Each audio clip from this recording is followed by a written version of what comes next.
కేసీఆర్ గారేమో అప్పు చేస్తే 4,17,000 కోట్లు 10 ఏళ్లలో, సంవత్సరానికి 41,000 కోట్లు అప్పు చేస్తే కేసీఆర్ గారు ఏం చేసిండ్రు? ఒక్కొక్క ఇటుక పేర్చుకుంటా రాష్ట్రానికి శాశ్వతంగా పనికొచ్చే నిర్మాణాలు చేపట్టింది. మరి మీరేం చేస్తున్నారు అంటే ఒక్క ఇటుక పెట్టినవా? ఎక్కడన్నా ఒక ఇందిరా మిల్లు కట్టినవా? ఒక కాలువ కట్టినవా? ఒక ప్రాజెక్టు కట్టినవా? హైదరాబాద్లో ఒక కొత్త బిల్డింగ్ కట్టినవా? ఏవిలో ప్రజలకు పనికొచ్చి ఒక పని చేసినావా? చేయలే. మరి నేను ఇంకొక మాట అడుగుతున్నా, ప్రజలన్నీ గమనిస్తున్నారు. రాష్ట్రమేమో దివాలా తీసిందంటావు, రాష్ట్రం దివాలా తీసిందని దివానా మాటలు మాట్లాడతావు. మరి మీ కుటుంబం ఆస్తులు ఎట్లా పెరుగుతున్నాయి? అనుముల రేవంత్ రెడ్డి గారి కుటుంబం ఆస్తులు ఎట్లా పెరుగుతున్నాయి? నువ్వు అదన్నా చెప్పు సీక్రెట్ మాకు. మీరు ముఖ్యమంత్రి కాగానే మీ అనుముల ఫార్ములా సీక్రెట్ సాస్ ఏదైతుందో అదేదో మా ప్రభుత్వానికి మొత్తం ప్రజలకు కూడా చెప్తే మంచిది కదా. ముఖ్యమంత్రి అయిన 6 నెలల లోపలనే మీ అన్న అనుముల జగదీశ్వర్ రెడ్డి గారు 1000 కోట్ల పెట్టుబడి పెడతా అని మీతో ఒప్పందం కుదుర్చుకుంటాడు. స్వచ్ఛ బయో అనే కంపెనీ వస్తుంది, 1000 కోట్ల పెట్టుబడి పెడతాను ఆయన ముంగట్టుకొస్తాడు.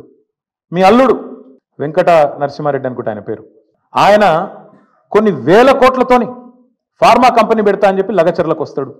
దానికోసం నువ్వు మళ్ళీ అక్కడ మీ కొడంగల్లో రైతుల భూములు గుంజుకుంటావు. ఎక్కడికి వెళ్ళి వచ్చినాయి 1000 కోట్లు? మీ అన్నకు, మీ అల్లుడికి.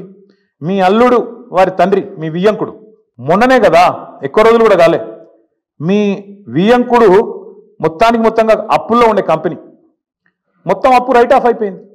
మీరు అధికారంలోకి రాగానే మీ వియ్యంకుడి కంపెనీ యొక్క అప్పులన్నీ రైట్ ఆఫ్ అయిపోయినాయి కేంద్ర ప్రభుత్వం దయతోని. మీ జూబ్లీ హిల్స్ ప్యాలెస్ ఏదైతే ఉన్నది ఇలా రేవంత్ రెడ్డి గారు ఎక్కడి నుంచి అయితే వర్క్ ఫ్రమ్ హోమ్ చేస్తున్నాడో 3 ఇంతలు పెరిగింది. పెద్దమ్మ గుడి దాకా వచ్చిందట, కొద్దిగా అయితే యువతలకు వస్తుందేమో.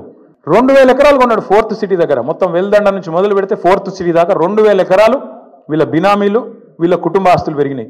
10 లక్షలు కూడా పెట్టుబడి లేని నీ బామ్మర్ది సృజన్ రెడ్డి 1137 కోట్ల కాంట్రాక్ట్ వచ్చింది. నీ అల్లుడు ఆస్తి పెరుగుతుంది, నీ బామ్మర్ది ఆస్తి పెరుగుతుంది, నీ కొండలరెడ్డి ఆస్తి పెరుగుతుంది, తిరుపతి రెడ్డి ఆస్తి పెరుగుతుంది, నీ వియంకున అప్పులు రైట్ ఆఫ్ అవుతాయి, నీ ఇల్లు 3 ఇంతలు పెరుగుతుంది. కానీ రాష్ట్రం మాత్రం సంకనాకిపోతుంది, దివాలా అయిపోతుంది. ఎట్లయితుంది మరి ఇది? అందుకే మేము అంటున్నాం, ఈ సీక్రెట్ ఏందో చెప్పండి మాకు కూడా, రాష్ట్రానికి చెప్పండి. మీ అన్నదమ్ములు, మీ కుటుంబ సభ్యులు, వాళ్ళ అప్పులు, వాళ్ళ ఆస్తుల గురించి కూడా చెప్పు. ఎట్లా పెడుతున్నారు సడన్గా పెట్టుబడులు పెద్ద ఎత్తున?